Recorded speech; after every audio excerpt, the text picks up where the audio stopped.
Hi, welcome to Shared Frequencies and the Space Between, where heart meets brain and life happens in the messy middle. We're two best friends navigating a new chapter, sharing a space, finding our rhythm and tuning into life's transitions. This is a space for deep and meaningful conversations about growth, connection, and everything in between. Let's tune in to today's frequency.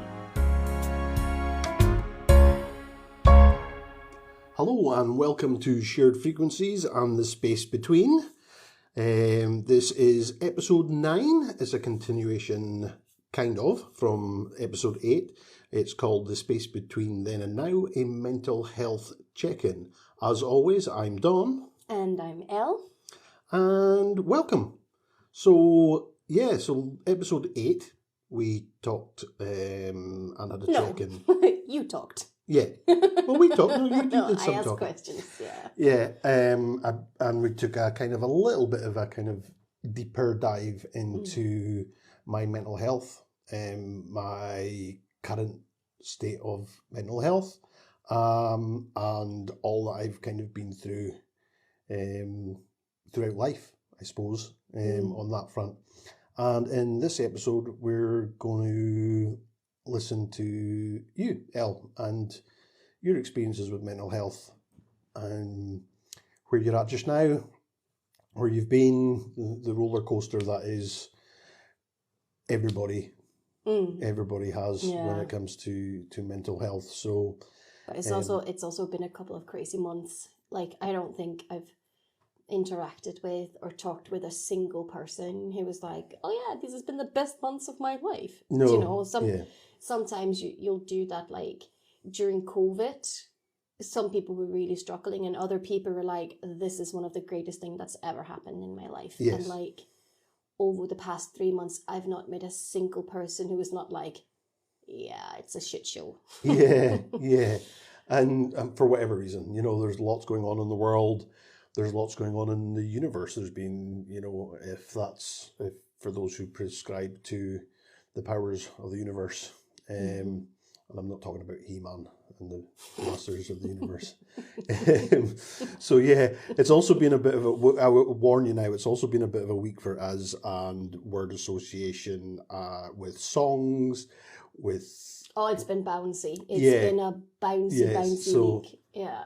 Don't be surprised if you get random song lyrics thrown in there or references to TV shows or whatnot. So anyway, let's get on. And never say let us get on. Let's Elle get on. Really? Yeah. Let's get it on. Exactly. You did that on purpose. They have been warned. Listeners, you have been warned. So it's also been a crazy day. We've had a great day, busy day. A very busy day. So yeah. Overexhausted, overstimulated minds, just like crazy tired, coming down from a full day of like sugar, caffeine, and adrenaline. Like it's been. Yeah, and I'm absolutely not going to be able to get up out of the seat when we're finished because my whole body's going to have seized up. Well, I think you're going to be okay from the chair, but I hope for your sake that you don't have to pee in the middle of the night. Yeah. So been doing a bit of gardening, a bit of heavy lifting, swinging the hedge trimmer around and stuff like that. You know, stuff that I've not done in a while. So yeah, some things are going to be creaky tomorrow. Yeah. If they'll move, if they're not entirely seized. So Elle, let's start with your mental health. Do you want to start with the now? So kind of, where are you now? How are you feeling just now? Yeah, can do. So I mentioned in the end of last episode that if we're taking the clock analogy, I don't know if people are familiar with it. We touched upon it a little bit in the last episode, in the last conversation. And so the clock analogy is if you're imagining a clock face in front of you from 12 o'clock down to 3 o'clock, that's sort of like your happy zone. That's when you're doing really well and like everything is just running smoothly. Your mental health feels really, really good. From 3 o'clock down to 6 o'clock, it is, or from 3 to 6 on the clock face, is when your mental health has taken a dip, and you might still be able to sort of like pull yourself out one way or another. Back to the 1 to 3, yeah. Yeah, exactly. Like whatever that is, if it's retail therapy or an act of self-care, whatever that looks like, is it exercise, is it food, cooking nice food, or is it going out for a meal, or doing something for yourself, going for a massage, or like whatever. Catching up on your sleep or something, yeah. Yeah, exactly. Catching up on your sleep, making sure that you drink enough water, stay hydrated, all of those things. But whatever that self-care element is for you, so you can still try and sort of like lift yourself out of it. From 6 and then up to 9, that's when you're in the pits of it. Like you can no longer pull yourself out. There's only one way, and it's through it. And more so than not, you'll probably have to seek professional help. Or if you don't, you'll end up in a longer period, like what you talked about last week, was with your initial mental breakdown. So that's from 6 to 9. And then as you're coming up past 9 and you're in that last quarter, so from 9 to 12, that's that healing journey. You're out the deepest, darkest pits of it. You can see the light ahead of you. And you're sort of like feeling that you're slowly returning back to normal. And you said last week that you were at a half 11, like half 10, 11 maybe it was a wee bit further on than that, but that's what I kind of said. Yeah. So I think I said last week that I was like a 3:30, 4 o'clock ish. I think I'm probably somewhere between 4 and 4:30. Yeah. I'm not doing great. No. I'm not doing great. And I think it's a little hard to try and pinpoint what it is that's happening right now and why things are happening. So it could be a lot of things, right? Yeah. I mean, work has been really stressful. And not as in like an overwhelming, like I can't keep up kind of way, but just like professional, like hits, like getting knocked down a little bit. It's fine. Just give it to me. It's okay. No, just give it to me. Sorry, that's the napkins coming out. Yeah, so just like, getting questioned about my abilities is a very tough blow for me. And then not getting any training or any support, and then getting ridiculed for not performing. Yes. It doesn't match well with my personality. Yeah. It doesn't match well with my cultural programming. So there's been a couple. Oh, sorry, that's my neck cracking. So there's been a couple of those where my professional pride has been wounded. Yep. Everyone has obviously been very stressed because it's a very busy time. The financial year in the UK finishes on the 31st of March, and then the date that this releases, the 1st of April, is the start of a new financial year. So everyone needs to get everything tidied up and, like, I don't know, tempers run hotter and run higher, and everyone is just stressed to the max. I've tried to implement a little bit sort of in work, like, too blessed to be stressed, it's fine, I can deal with it, but it's been tough. Yeah. I think I'm also currently on medicine for an overactive thyroid, which means that I'm on medication that goes in and balances my T4 thyroid, which is hormone balancing. It was getting to a stage where it was a bit dangerous, and I had a doctor who was very, very, very, very worried about me for a second there. But I've been on medication for a couple of months now, and everything has stabilized, but it's now gotten to the stage where it's stable, which means that there are other things that are coming up, I think. Yeah. So yeah, I don't know. There could be that as well. And just to touch on that a bit more, you'd previously been on a higher dosage, which had totally knocked you for 6. Yeah. So yes, yeah. So when I first started, I was prescribed what was still a low dosage, but it was double the dosage I'm in now. Yeah. I was on it for 3 weeks, and that was really bad. Yeah.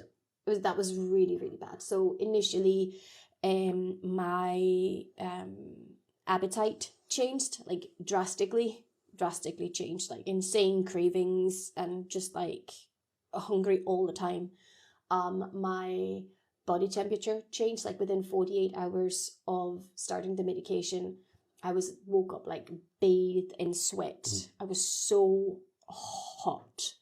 And then my mood started swinging, and then within like 3 weeks, I had 3 days where I couldn't move, like from my bed, like just riddled with anxiety and just horribly depressed. So yeah, but the medication has been stabilized. So that was in October last year. So ever since then, everything has been fine. I haven't had any other symptoms to this medication and the dosage I'm on. So that's all fine, but my numbers have stabilized, and they're now technically on the sort of lower side. But again, that's going into a lot of detail that I'm not entirely sure I understand either. So there's that element. But I think probably like the heaviest weight on that scale is the combination of having not been able to go out for my runs and do my exercise. So I went to a cranial sacral therapy session. Sorry, I see you, Chu. We've been joined by the third member of the team, Raven. Yeah, and I think she's hungry, which you'll have to wait. We'll see if she will allow me to continue, or if I'll need to figure something out. Cranial sacral therapy, which is micro alignment. I don't think it will be. Let's just pause momentarily, and I will continue as soon as the beastie has been fed. So a short break, and then I will continue. Be right back.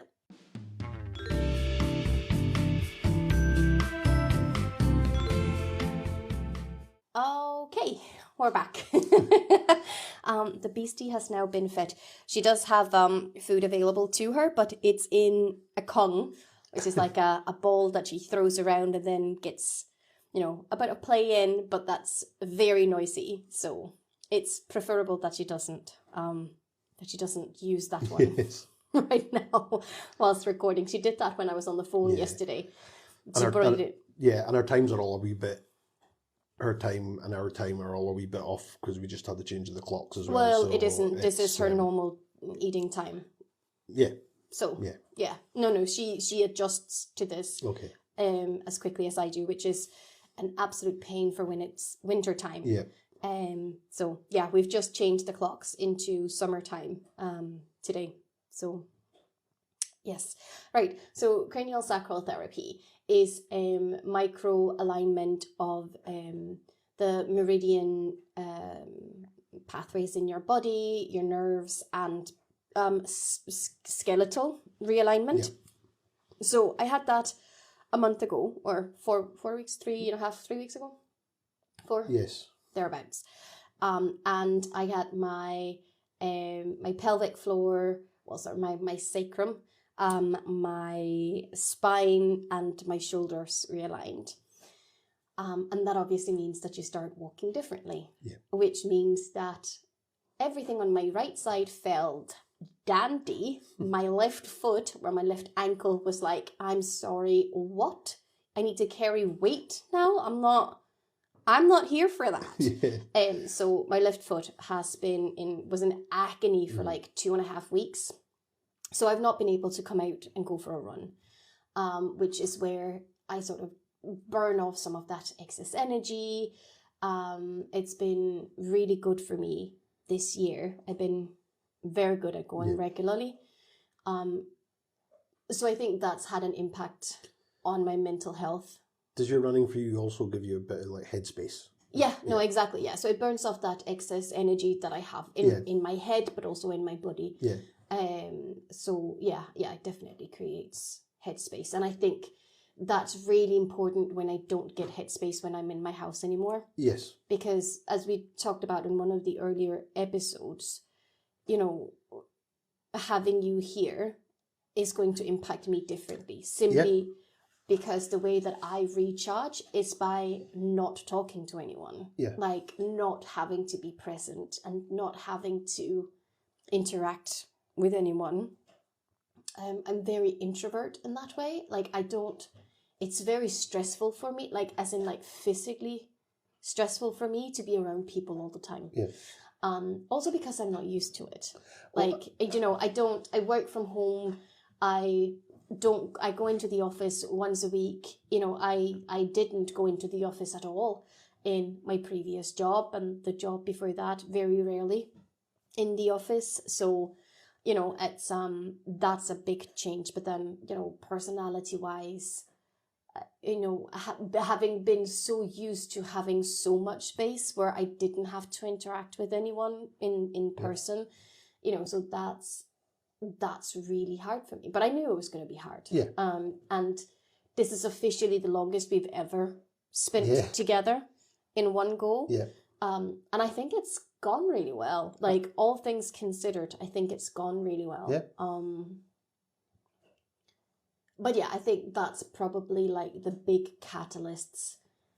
Professional pride definitely taken a hit, and it's been busy and tempers have been running short in work, and then not physically being able to come out for exercise and going for a run, and also not really being able to go for long walks either, because normally that's what I would have done then instead, if I'm on a rest day, or if I just don't feel like going for a run, but then we would do a longer walk, and haven't been able to do that because of my foot. And then, not really been able to totally shut down. Like I did have last weekend where I spent more or less the entire day in bed, but I normally do that every time I've had people round. So even when you've been here previously and we've had a chill week, and like the second you're out, I spent any time that I can over the next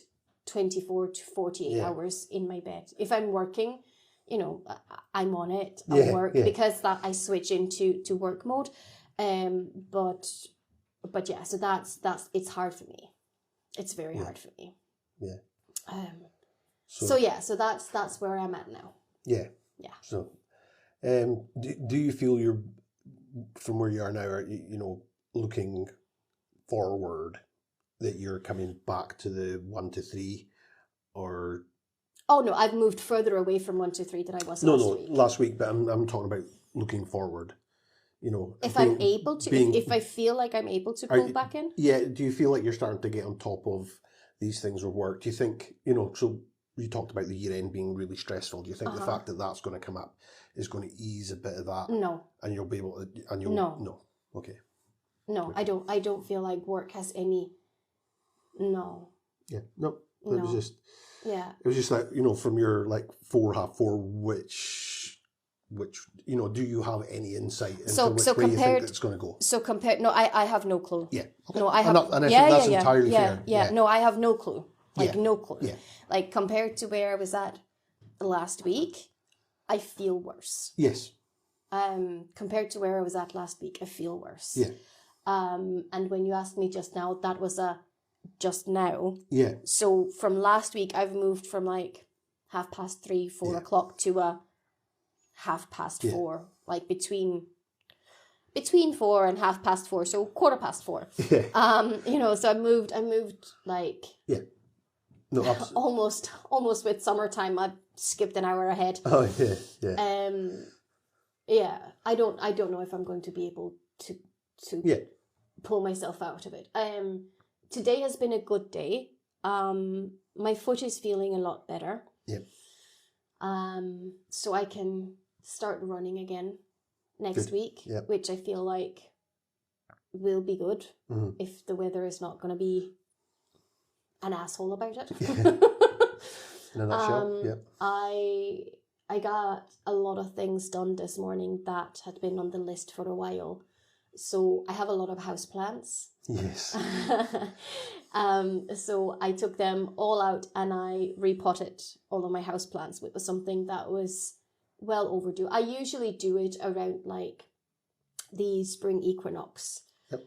So that was last week. So I'm not massively late. No. Or I'm not late. It's not like a date I have to do it by. But it feels good to have that done. I started potting vegetables. Yeah, we're currently sitting here looking at what we got, 60 trays of seed potted seed. Yeah, seeds that are seed not pots. quite seedlings yet. Yeah. And we've got courgettes, broad beans, peas. Tomatoes, cucumbers, and radishes. There we go. It was like, yeah, cool. And I've got some chilies on the go. You do, yeah. You started the chilies. So I've got those potted this morning. I got the lawn mowed or cut. Mowed's fine. Yeah. I got that sorted, and I washed the windows. So the house feels like it's ready for proper spring and summer, which feels nice. So it's been a good day, but yeah, I don't know, and also the fact that like you're planning on going up the road within the next week. Yeah. So it'll be quite interesting to see what happens there. So depending on when you leave,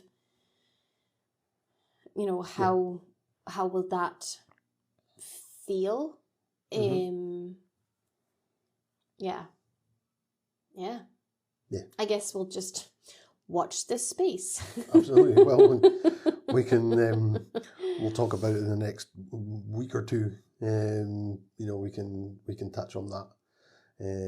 For that as that. So, yeah. So that covers where you're at just now and where you've kind of been the last couple of weeks. So, do you want to take the that like you'd see it on TV, the wavy kind of pattern, and we kind of go into the past and sound effects. Go right back, and then just give us a wee run through of your journey through life with mental health and anything that's kind of. Let me just flip the page in the notebook here. I'm all about the sound effects today, huh? I can. So mental health was not something that I was massively aware of ever being a challenge or being a thing that anyone really was struggling with, or that I was struggling with. I was just sort of living with it, kind of. Yeah. I wasn't aware of being like depressed or struggling. I obviously had a bit of like self-worth issues, but I mean, which teenage girl doesn't? Yeah. Which teenager doesn't? Yeah. Let's put it that way. Which teenager doesn't? I think growing up in the 90s and not having had that social media element was really good for me. Yeah. I'm not sure that I, as a person with the family dynamic that I grew up with, would have been dealing well with any sort of like social media or access to phones or the internet. So I think that was probably quite good for me. Up until the age of 7, like when I look back at like home videos and things, and like I hear stories that other people tell about me, like I had gumption. Like I was super energetic, I was super outgoing, like I had so much attitude, like so much attitude. And then my parents sold the house and bought the farm I grew up on. So we had to move, and I had to move school. So I did like the first year and a half of school in one school, and then I moved over. So I was like the new girl in a class that'd been together as like the first, experience of being in a classroom setting together. They were quite tight-knit. And as my driving instructor described me at one point, and I don't remember the context of it, but he described me as a person who, as in a Western, kicked the saloon door in with my big dirty cowboy boots on, took 3 steps in, stand there with a pose reeking of attitude and saying, "Take me as I am or get the fuck out." Which I took as a compliment. Yeah, absolutely. I've never felt that, but as a person who don't really know me, if that's the experience or like the vibe that he picked up on, I think it's probably a lot for some people, and I know that I am for some people, but yeah, no, I took it as a compliment. So buckets and buckets of attitude, which wasn't taken very well. I tried to fit in, and I tried to be part of like the cool group, and it never really happened, mainly because I'm not one for just like sliding in and doing as I'm told. So I was horribly bullied, not in a physical way, like as in like I wasn't ever physically attacked. But my dad is also, my dad is a police officer, so no one would dare lay a hand on me. But like, I was excluded from everything. I wasn't, I was, there were rumors made about me, and people were talking, and then they just deliberately wouldn't talk to me, and like I was just, it wasn't great. So like, kids are cruel. I mean, yes, and it can be hard when you're all alone with it, and it's not taken seriously by parents and teachers and things. I felt really alone, very alone, from like the age of 7 till 16, give or take. So in that capacity, like I wasn't aware that I was struggling with any mental health issues. I was just sad, and I felt so alone. Yeah, but as a child, those are the only references you have. Are I feel sad, or I feel happy. Or I feel alone. It's so yeah, I became more and more sort of withdrawn, and I learned to try and hide like the big parts of my personality, because there wasn't enough space for me. Like I wasn't allowed to take up any space. There should definitely have been a snot and tears warning on this episode. So I became more and more withdrawn, and like I was hiding a lot of my personality, and I think there are definitely things that I'm still not comfortable with my personality, and like what has been categorized as my attitude. And then I think I was about 15 or 16, and my parents got divorced, and it came right out of the blue. Like no one had seen it coming, including my mother. Isn't it always that way? And then that started a really tough time in my life. Long story, very short.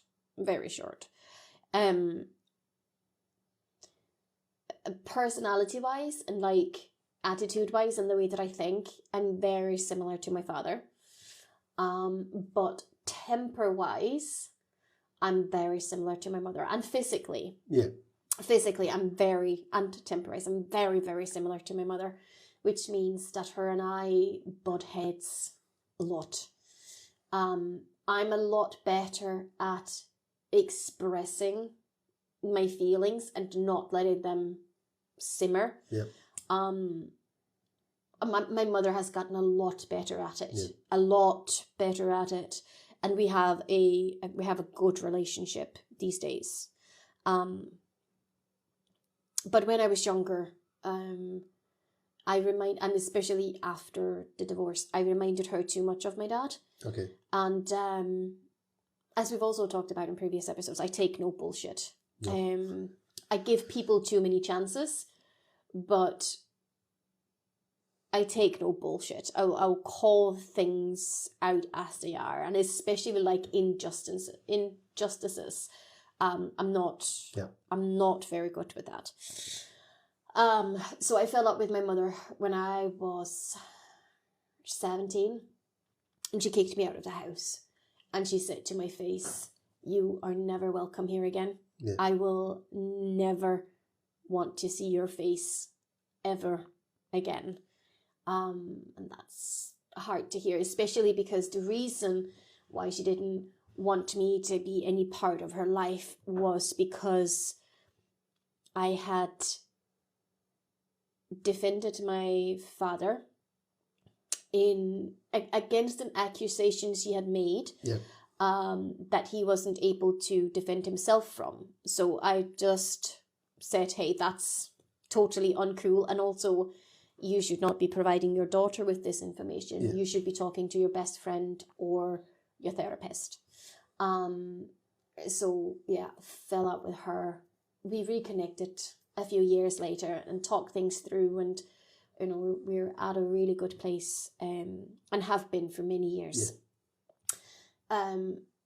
I then moved in with my dad and his, at the time, girlfriend, and she then became wife number 2. In that scenario, there were also 2 stepbrothers. The eldest, I had a really good relationship to begin with, and then his girlfriend got very, very jealous. Okay. Very, very jealous, and he totally turned 180. And he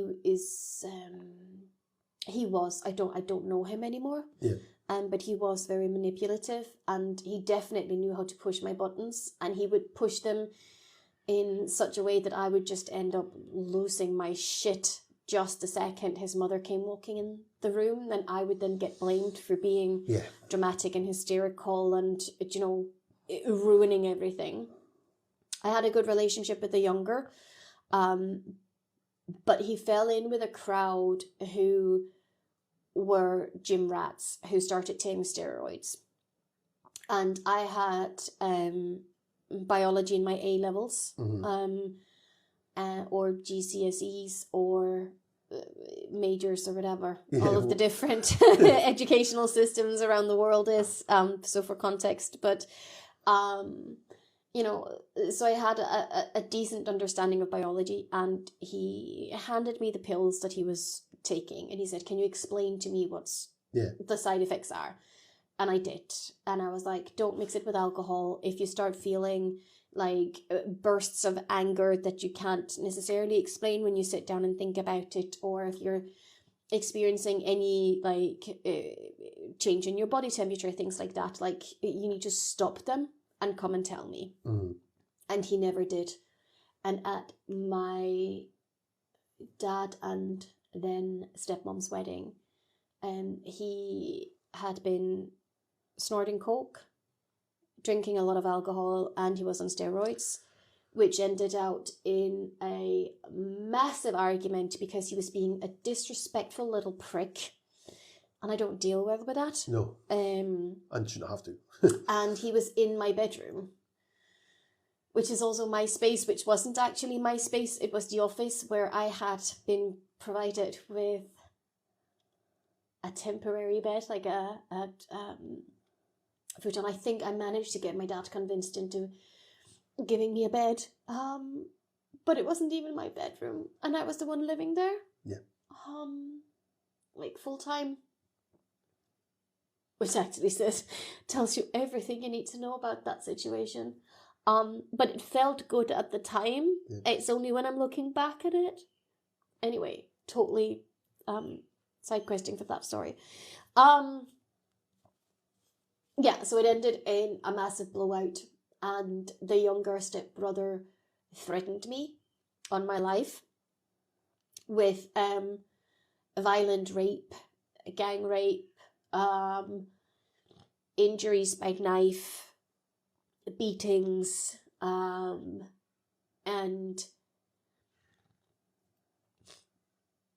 having to travel from school. He knew what trains I was on, back and forth. He was using that information against me. And again,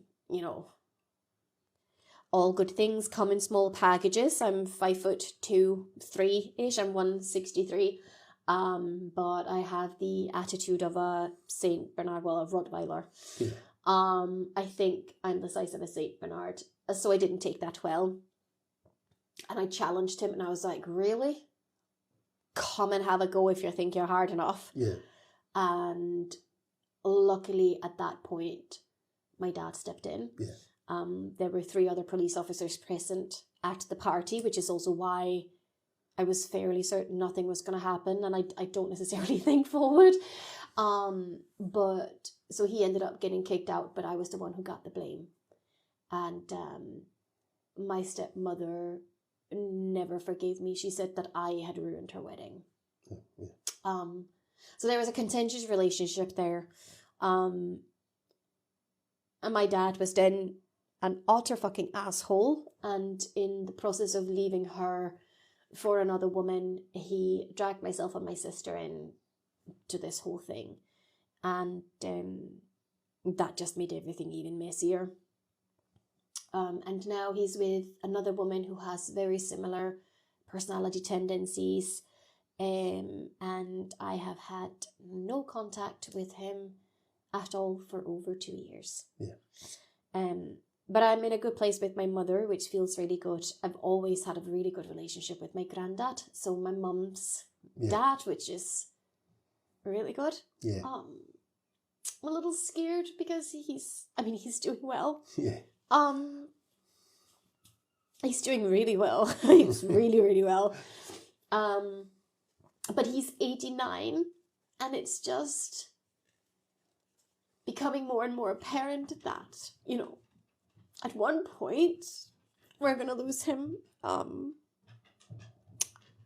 But such is life, and he's had a really great life when it comes to that. And he's the happiest I've ever seen him, which makes me happy. Yeah. Although I might not sound it right now. Oh, he's great. I've met him. It was just like... No, he's really great. So the first time that I think, so taking all of that into consideration, the first time that I was aware that I was on really rocky ground with mental health, none of those things, and all of this happened before the thing that I'm mentioning now. The first time I realized that I was on rocky ground with mental health was in 2010. And I was in a very mentally volatile relationship. It was very intense. We were both fairly young, but it was very, very intense. In the good way, but also in the really bad way. Yeah. And he was very controlling. And I was in a different country. I had no friends around me. I had no family. I had no support network. And he would use the scare tactic of like packing his bag and then leaving it at the door and then going for a walk and either turning off his phone or blocking my calls. Okay. And he would be gone for hours. And I would never know if he came back or when he came back, and he would be like, I won't be back tonight, I'll pick up my stuff tomorrow and you'll never see me again. Yeah. And having been a really scared and really lonely child, that's a really good way of manipulating and trying to control me. Yeah. Or it was. And I remember I was sitting on our bed and I'd picked up a kitchen knife, like an herb knife, like a small little but sharp kitchen knife. And I put it down on the bed next to me and I called up my sister. Because I realized this is not good. But everything hurt. Mm-hmm. Everything hurt, but I couldn't point to a place. Like, I couldn't breathe. Like, my skin was hurting. My insides were hurting. Like, it was just the weirdest thing. And I was like, well, if I cut my skin and there's blood, at least I know where it hurts and I can start rationalizing this. Yeah. And I was like, this is bad. Like, this is bad. This is not the road you want to go down. So I called up my sister, and I have no idea how long we were on the phone for. Mm-hmm. No idea. But she stepped away from the thing that she was doing, and she talked me down, and I don't remember the conversation. I just remember when I hung up that I felt less alone. Yeah. And then he came back to the flat at one point. And then I think we had a chat and we went to bed. And he will probably have given me the cold shoulder all night. And then I probably begged him on my knees crying in the kitchen the following morning. And then things were probably okay for a week or two, yeah. Maybe a couple of days after that. And then something else would have set him off. But that's the first time that I realized that I had, that I was aware that what I was feeling and how I was feeling was not normal. Yeah. So he was a really big catalyst for bad mental health. And I've not had the greatest relationships, but I've never been in a physically violent relationship. But the majority of my relationships have been really emotionally volatile. Yeah.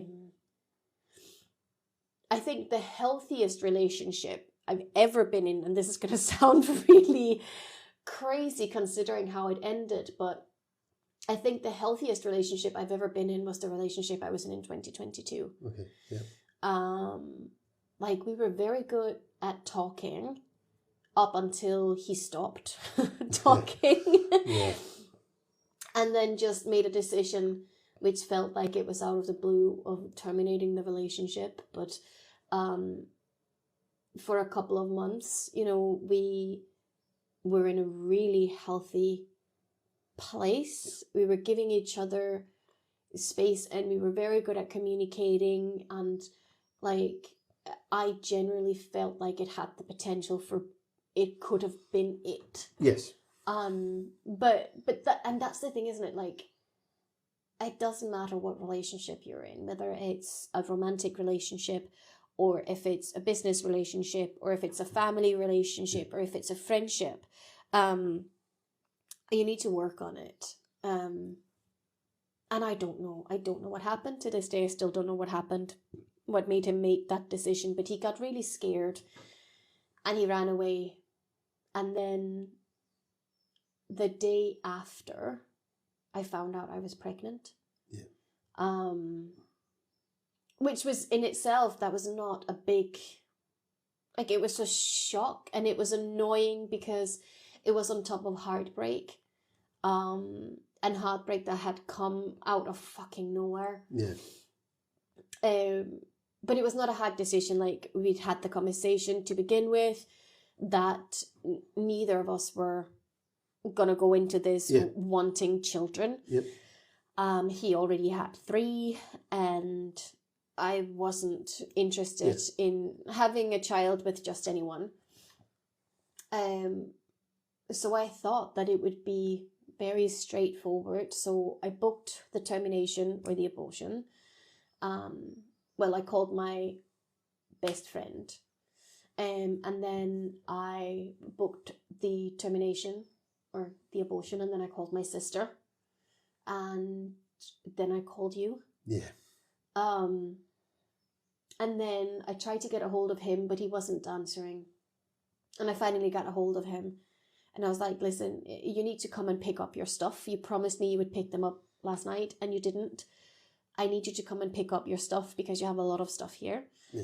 And I just wanted you to burn it all. I'll be honest. Yeah, but I never got to that stage.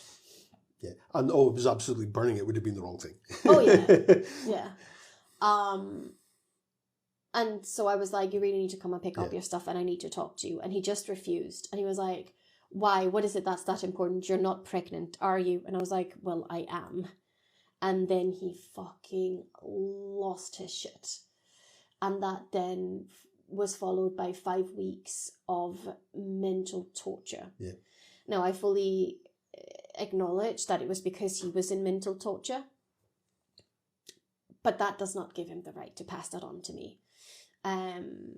This was something that was happening to me. It was happening to my body. And I had already booked the abortion. I had booked the termination before I even told him. Anyway, I went through with it, and I have never, not for a millisecond, regretted it. But those were the hardest, worst 11 hours of my life. I'm not going to go into any detail with it, but it was very bad. And my best friend was here. She's one of the most incredible people I've ever met in my life, but she's not very soft. No. She's not very soft. She has great drag makeup. She does great drag makeup, yeah. And she's a great cook. And her love language is food, which is all you really need when you feel really shit. Like, you need someone she doesn't want to talk. Like, she just want to sit and watch shit and show you memes and eat food. But I was passed out in my bed, and she would check on me every 45 minutes, where she's like, you've not run to the bathroom or puked your guts out. You haven't said anything or moaned or cried in agony for 45 minutes. Are you alive? And she would like poke me in the forehead or like poke me in the cheek and be like, hey. I'm like, fuck off. And she's like, okay, just checking. And she would come back 45 minutes later. She was exactly what I needed. But the aftermath of that was really hard. And that was the first time I experienced like depression. Mm-hmm. Obviously, because the hormone balance was totally out of whack.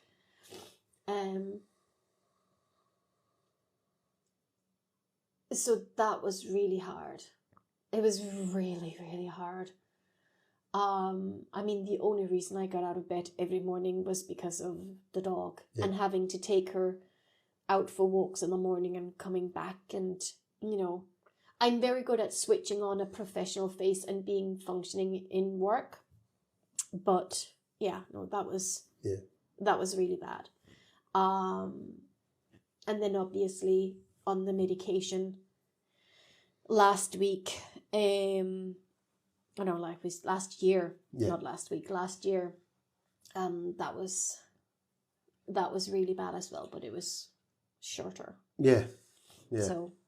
So I think that's sort of like my experience with it. But it's interesting because I think we don't quite still have the vocabulary to fully talk about it and like fully acknowledge it. And I think there might be a slight chance that I am also neurodivergent. And there's a lot of things in that, and especially as a woman, about masking. Yeah. And masking to fit in, and then the mental health component. So I came across an episode of the Pink Pill episode where they're talking about ADHD and autism in women, which was quite interesting. I can definitely recommend that episode.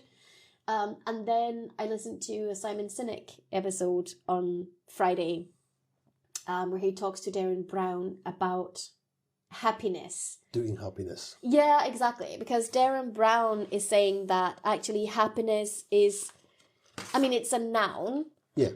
It's a noun, but it works better, or he says it's a noun that is better off living as a verb, which I also really liked that phrasing of it. So a noun that's better off living as a verb because there's no entitlement. There's nothing, it's not anything that you can achieve and therefore own. It's not something that you can reach or possess. Like, you can't possess happiness. It's not a noun, it's a verb, it's something that you do. Yeah. It's an active pursuit. It's an active choice, and it's a way of life. Yep. And I just thought that was really interesting. So he was talking about happying and doing happiness, and I just really liked that way of phrasing it. And then the more I was thinking about it, the more I realized that actually I'd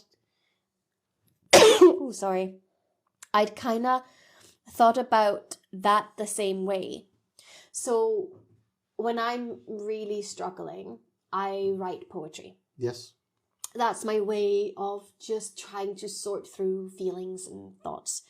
I'm aware that this is a long episode, but this is the roundup. So if you're still with us, thank you for sticking with me through the snot and tears. I am rounding it up now, and I want to leave you with a poem that I wrote back in August 2022. So that was in the middle of this depression thing. It was it was a very hard time for me. But I wrote, happiness is weird. We chase after it most of our life, but we don't actually realize when it arrives. It sneaks up on you whilst you're busy living. And the thing about true happiness is, even when you feel heartbroken, stressed and anxious, deep down you'll find that it's never really gone. It's still there, like embers in the night, ready to catch fire once you start breathing again. And I think we should truly leave it on that. Yeah. So those are the words that I'm going to leave you with, I think, for today. So, thank you for tuning in to Shared Frequencies in the Space Between. I hope that the information that I have shared today has helped you find a little more clarity in your own space between, whatever that might look like. And remember, it's okay to be a work in progress. We're all just figuring it out, one frequency at a time. So, if you enjoyed this episode, or if you've enjoyed any of the other episodes where there's not been as much tears and snot, please don't forget to subscribe, leave a review, or share it with someone who you also think might want to hear this. So until next time, keep tuning in and finding the space that works for you. Thank you for listening. Goodbye.